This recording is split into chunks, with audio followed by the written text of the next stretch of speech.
Guarantee ಅನುಷ್ಠಾನ ಸಮಿತಿ ನೆಪದಲ್ಲಿ ಕಾಂಗ್ರೆಸ್ ಕಾರ್ಯಕರ್ತರಿಗೆ ವೇತನ ಸವಲತ್ತು ಕೊಡೋದಕ್ಕೆ ಮುಂದಾಗಿರುವ ಸರ್ಕಾರದ ಕ್ರಮ ವಿಧಾನಸಭೆಯಲ್ಲಿ ಈಗ ಗದ್ದಲಕ್ಕೆ ಕಾರಣ ಆಗಿದೆ. ಈ ವಿಚಾರವನ್ನ ವಿಪಕ್ಷಗಳು ಮುಗಿಬಿದ್ದಿದ್ದಾರೆ. ಜನರ ತೆರಿಗೆ ಹಣ ಕಾಂಗ್ರೆಸ್ ಕಾರ್ಯಕರ್ತರಿಗೆ ಹೆಂಗೆ ಕೊಡ್ತಾ ಇದ್ದೀರಾ ಅಂತ ಕೇಳಿದ್ದಕ್ಕೆ ಒಂದಷ್ಟು ಆಡಳಿತ ವಿರೋಧ ಪಕ್ಷಗಳ ನಡುವೆ ವಾಗ್ವಾದ ಆಗಿದೆ. ಸರ್ಕಾರವನ್ನು ತಂದ ಕಾರ್ಯಕರ್ತರಿಗೆ ಸಂಬಳ ತಗೊಳ್ಳೋ ಹಕ್ಕಿದೆ ಅಂತ DCM ಸಮಜಾಯಿಷಿ ಕೊಟ್ಟಿದ್ದಾರೆ. ಅದಕ್ಕೆ ಈ ಸಮಿತಿಯನ್ನು ರದ್ದು ಮಾಡಿ ಶಾಸಕರ ಉಸ್ತುವಾರಿಯಲ್ಲಿ ಅನುಷ್ಠಾನ ಮಾಡಿ ಅಂತ ಆಗ್ರಹಿಸಿದರು. ಬಡವರಿಗೆ ಗ್ಯಾರಂಟಿ ಕೊಡ್ತಿರೋದೆಲ್ಲ ಇವ್ರಿಗೆ ಸಹಿಸ್ಕೊಳ್ಳೋಕ್ಕಾಗ್ತಿಲ್ಲ, ಹಾಗೆ ಹೀಗೆ ಅಂತೆಲ್ಲ ಒಂದಷ್ಟು ಮಾತಾಡಿದ್ದಾರೆ. ಈ ನಡುವೆ ಗ್ಯಾರಂಟಿಗೆ ಮುಕ್ಕಾಲು ಭಾಗ ಹಣ ಖರ್ಚು ಮಾಡಿದ್ರೆ ಆಡಳಿತ ನಡೆಸೋದು ಕಷ್ಟವಾಗುತ್ತೆ ಅಂತ ರಂಭಾಪುರಿ ಶ್ರೀಗಳು ಅಸಮಾಧಾನವನ್ನ ವ್ಯಕ್ತಪಡಿಸಿದ್ದಾರೆ. ಕಾಂಗ್ರೆಸ್ ಕಾರ್ಯಕರ್ತರಿಗೆ ಈ ಕರ್ನಾಟಕದ ಜನರ ಟ್ಯಾಕ್ಸ್ ಪೇಯರ್ಸ್ ಹಣ ಯಾವ ಆಧಾರದ ಮೇಲೆ ನೇಮಕಾತಿ ಮಾಡ್ತೀರಾ? ಭಿಕ್ಷೆ ಬೇಡಿ ಕೊಡ್ಲಿ ಕಾಂಗ್ರೆಸ್ ಅವ್ರು ತಗೊಂಡೋಗಿ.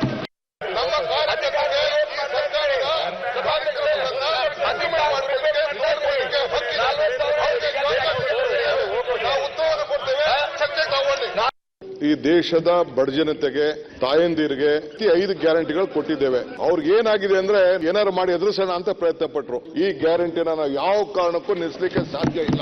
This is my commitment. We stand committed with our workers. Guarantee ಯೋಜನೆಗೆ ಹಣವನ್ನು ಕಾಲವಾಗಿ ಖರ್ಚು ಮಾಡಿದ್ರೆ ಆಡಳಿತ ನಡೆಸೋದು ಬಹಳ ಕಷ್ಟ. ಆಡಳಿತ ಪಕ್ಷದ ಎಷ್ಟೋ ಜನ ಕಾಂಗ್ರೆಸ್ ಶಾಸಕರು ಕೂಡ ಅಭಿವೃದ್ಧಿ ಕಾರ್ಯಗಳಿಗೆ ಹಣ ಇಲ್ಲದಕ್ಕಾಗಿ ಅವರು ಕೂಡ ಕೊರಗ್ತಾ ಇದ್ದಾರೆ. ಮೊನ್ನೆ ಬಜೆಟ್ ಅಧಿವೇಶನದಲ್ಲಿಯೂ ಕೂಡ ಯಾವುದೇ ಮಠ ಮಂದಿರಗಳಿಗೆ ವಿಶೇಷವಾದಂತಹ ಅನುದಾನ ಕೊಟ್ಟಿಲ್ಲ. ಸರ್ಕಾರವನ್ನ ತಂದ ಕಾರ್ಯಕರ್ತರಿಗೆ ಸಂಬಳ ತಗೊಳ್ಳೋ ಹಕ್ಕಿದೆ ಅಂತಕ್ಕಂಥ ವಾದವನ್ನು ಒಪ್ಪೋದು. ಸರ್ಕಾರವನ್ನು ತಂದ ಕಾರ್ಯಕರ್ತರುಗಳಿಗೆ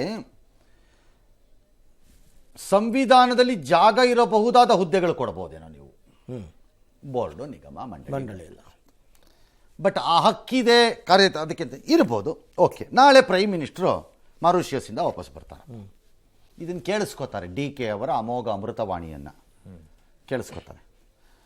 ಆಲ್ ರೈಟ್, ಸರ್ಕಾರವನ್ನು ಅಧಿಕಾರಕ್ಕೆ ತರುವುದರಲ್ಲಿ RSSದು ಭಾಳ ಪಾತ್ರ ಇದೆ. BJPನ ಈ ದೇಶದಲ್ಲಿ ಒಂದು 10 ಲಕ್ಷ RSS ಕಾರ್ಯಕರ್ತರಿಗೆ ಇನ್ಮೇಲಿಂದ ಮಾಹೆ ಪ್ರತಿ ತಿಂಗಳು ಒಂದು 20,000 ರೂಪಾಯಿ ಸಂಬಳ ಕೊಡೋಣ ಅಂತಂದರೆ ಏನಾಗ್ಬೋದು? ಹಾಗೆ ಇವ್ರು ಶುರು ಮಾಡ್ತಾರೆ. ಏನಾಗ್ಬೋದು? ಯಾಕೆ ಮಾಡ್ತೀರಿ? ಅಲ್ಲ, ಯಾಕೆ ಶುರು ಮಾಡ್ಬೇಕು ನೀವು? ಹಕ್ಕಿದೆ ಅಲ್ವಾ? ಯಾಕೆ ಶುರು ಮಾಡ್ಬೋದು? ಹಕ್ಕಿಲ್ವಾ?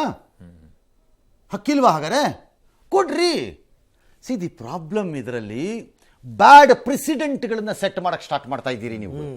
DK ಅತ್ಯುತ್ಸಾಹದಲ್ಲಿ ನಾನು ಈ ಪಕ್ಷದ ಅಧ್ಯಕ್ಷ, ನಾನು ಎಲ್ಲರ ರಕ್ಷಣೆ ಹೇಗೆ ಮಾಡ್ತಾ ಇದ್ದೀನಿ ಎಂಬುದನ್ನು ತೋರಿಸಿಕೊಳ್ಳಲೆಂದೋ ನನಗಿಂತ ಕಾರ್ಯಕರ್ತರ ರಕ್ಷಣೆಗೆ ಬಾಹುಬಲಿಯ ರೀತಿ ನಿಂತಿರುವ ಅಧ್ಯಕ್ಷ ಹಿಂದಿಲ್ಲ ಮುಂದಿಲ್ಲ ನಾಳೆ ಇಲ್ಲ ಅನ್ನೋದನ್ನು ತೋರ್ಪಡಿಕೆ ಮಾಡಿಕೊಳ್ಳಲು ಅಥವಾ ನನ್ನ ಅಧಿಕಾರ ಎಷ್ಟಿದೆ ತೋರಿಸೇ ಬಿಡ್ತೀನಿ ನಿಮಗೆಲ್ಲ ಅನ್ನೋ ಪ್ರಕಟ ಮಾಡುತ್ತಿರುವ ಅಧಿಕಾರದ ಡ್ಯಾಶ್ ಡ್ಯಾಶ್ ಡ್ಯಾಶೋ ನಂಗೆ ಗೊತ್ತಿಲ್ಲ.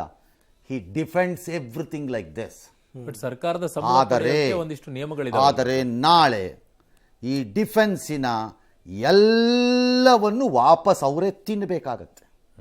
ಬೇರೆ ಸರ್ಕಾರಗಳು ಬಂದಾಗ ಎಲ್ಲ ತಿನ್ನಬೇಕಾವತ್ತು. ಅವತ್ತು DK ಅಲ್ಲಿ ಇರಲ್ಲ, ಅಲ್ಲಿ ಇನ್ನೊಬ್ಬ Congress leader ಕೂತಿರ್ತಾನೆ.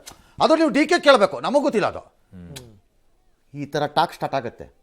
Very bad president set ಮಾಡ್ತಿದ್ರಿ. ಯಾಕೆ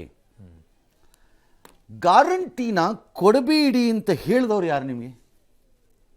ಯಾರು ಹೇಳಿದವ್ರು ನಿಮ್ಗೆ ಈಗ ಗ್ಯಾರಂಟಿ ಕೊಡಬೇಡಿ ಅಂತ? ನಾವು ಯಾವುದೇ ಕಾರಣಕ್ಕೂ ಈ ಗ್ಯಾರಂಟಿಯನ್ನು ನಿಲ್ಲಿಸ್ತೀರಿ ಅಂತ ಹೇಳಿದವನು ಯಾವನು? ಫಸ್ಟ್ ಆಫ್ ಆಲ್ ಇನ್ನು ಈ ವಿರೋಧ ಪಕ್ಷದವರು ಆ ಪಾಯಿಂಟ್ ರೈಸ್ ಮಾಡಿದ್ದಾರೆ ಅಂತ ಇಟ್ಕೊಳ್ಳೋಣ. ಹೇಳಿದವ್ರು ಎಲ್ಲಿ ಹೇಳಿದ್ದಾರೆ? ಯಾರು ಹೇಳಿದ್ದಾರೆ? ಬಿಡಿ, ಇಲ್ಲ, ಯಾರು ಇಲ್ಲ. ಗ್ಯಾರಂಟಿ ಕೊಡೋಕ್ಕೆ ನಿಮಗೆ ಯೋಗ್ಯತೆ ಇಲ್ಲ ಸರಿಯಾಗಿ ಸಮಯಕ್ಕೆ ಅಂತ ನಾವು ಹೇಳ್ತಿರೋದು. ಸಮಯಕ್ಕೆ ಕೊಡಲು ಯೋಗ್ಯತೆ ಇಲ್ಲ. ಗ್ಯಾರಂಟಿಗೆಂದು ನಿಮ್ಮ ಬಳಿ ಹಣವಿಲ್ಲ.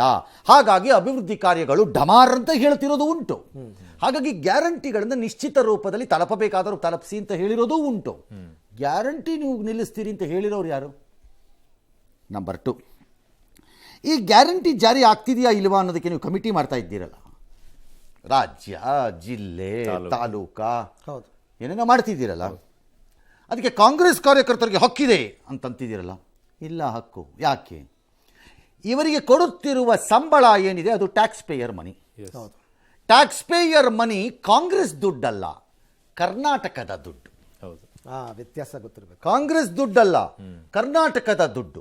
ಓಕೆ, ಕರ್ನಾಟಕದ ದುಡ್ಡನ್ನು ಕೊಡಲು CAG ಇರುತ್ತೆ, ಕಂಟ್ರೋಲರ್ ಆ್ಯಂಡ್ ಆಡಿಟರ್ ಜನರಲ್ಲೋ ಅಥವಾ ಇಲ್ಲಿ ಲೆಕ್ಕಾಧಿಕಾರಿಗಳೋ ಯಾರೋ ಇರ್ತಾರೆ.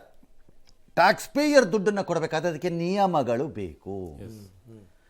ಈ ವರ್ಕರ್ಸಿಗೆ ಆ ನಿಯಮಗಳು ಅಪಾಯಿಂಟ್ಮೆಂಟ್ಗೆ ಏನು, ಅಪಾಯಿಂಟ್ಮೆಂಟ್ ಕಾಲ್ ಮಾಡಿದ್ರಾ, ಎಸ್ ಸೆಲೆಕ್ಷನ್ ಮಾಡಿದ್ರಾ, ಸೆಲೆಕ್ಷನ್ ಮಾಡೋಕ್ಕೆ ಮಾನದಂಡಗಳನ್ನು ಪ್ರಕಟಿಸಿದಿರಾ, ಪ್ರಕಟಿಸಿದ ನಂತರ ಆಯ್ಕೆ ಸಮಿತಿ ಇದೆಯಾ, ಆ ಆಯ್ಕೆ ಸಮಿತಿ ಅಧ್ಯಕ್ಷ ಯಾರು, ಅವನು ಹೇಗೆ ಪಾರದರ್ಶಕವಾಗಿ ಆಯ್ಕೆ ಮಾಡಿದ, ಆಯ್ಕೆ ಮಾಡಿದವನ ಮಾನದಂಡವಿದೇನು, ಕ್ವಾಲಿಫಿಕೇಶನ್ ಏನು, ಇದೆಲ್ಲ ಎಲ್ಲ ಬೇಕಲ್ಲ. ನಿಮ್ಮ ತಾತನ ಮನೆ ದುಡ್ಡು ಅಲ್ವಲ್ಲ, ಕಾಂಗ್ರೆಸ್ ಮನೆ ದುಡ್ಡು ಅಲ್ವಲ್ಲ. On this point somebody can go to court, a taxpayer. Yes. No, you cannot ಅಂತ.